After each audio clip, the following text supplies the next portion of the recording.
And I'm going to quickly talk about our economic and workforce development, community development sort of. That's something that we were unable to highlight earlier, and I'm going to spend about 5 minutes doing that. What are we working on at MBEP that is interconnected to all of this? We have two sort of prongs. One is very much the Monterey Bay, the 3-county focus. That is a footprint of MBEP. And the other is in partnership with our friends up and down the coast of the central coast of California, stretching from Santa Cruz all the way down to Ventura. And what we have there are regional collaborations for economic growth. There are 3 major programs. I just kind of want to leave some information or teaser information behind. I do encourage you to contact myself and my staff so we can dive deeper about what is Regions Rise Together, what is Uplift Central Coast, and as of this week, I think, just this week, we just launched the Monterey Bay Tech Hub and specifically focused for the short term on advanced air mobility. We have an absolutely amazing ecosystem here. How do we build off of our traditional industries like ag, hospitality, tourism, and healthcare, and what are these sort of opportunities going down the road? That said, briefly, Regions Rise Together, look for in summer of 2024. This is our inclusive economic development plan for our region. It started back in 2020, initially with the Irvine funding and Salinas Valley Hospital Foundation. I'm excited about it, and why this is really important for our region is that was a seminal foundational document when we went on to write Uplift Central Coast application for the state.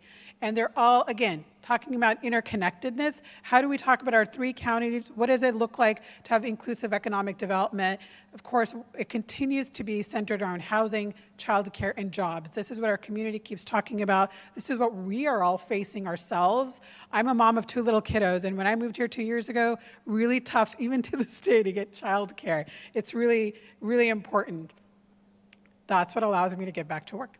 Uplift Central Coast, 6-county initiative. Yes, these 3 organizations are the managers or the program managers on the project, but it's really because we have a larger coalition of vision committee members, steering committee members, members of the community, members who represent environmental justice centers, higher education, labor, government agencies, just really a diverse, broad cross-section of individuals who make up Uplift Central Coast and who will be driving the economic development plan that is due to the state by August. Now, it's not a 3-county plan, it's a 6-county plan, so stay tuned for that as well.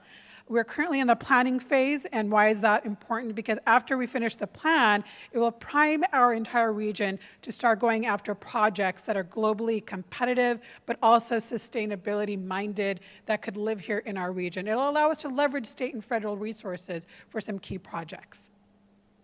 I'm going to go quickly through this.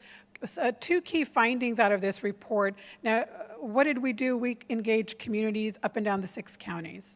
A lot of listening sessions, partnering with CBOs in Spanish and Mixteco and other indigenous languages. Also engaging with industry and trying to find out what are those interconnections. What did we find? Over 1 million of our residents are struggling families. That's 45% of the Central Coast residents. So as we talk about good jobs, because this entire project is about creating good family-sustaining wages so we can afford to live here, rent here, buy here. So 45% of the Central Coast is an awfully big number, and I think that's what we need to aim at as industry partners and government leaders about how do we achieve that and bridge that gap. Enough folks don't have quality jobs, so again, keeping an eye on what that quality jobs may look like. Overall takeaways, cost of living is high, we knew that. It just reaffirms that. We need job quality and productivity, again, reaffirms that we already knew in Regions Rise Together. There's significant constraints, and we need to think through that and really think about the barriers and the opportunities.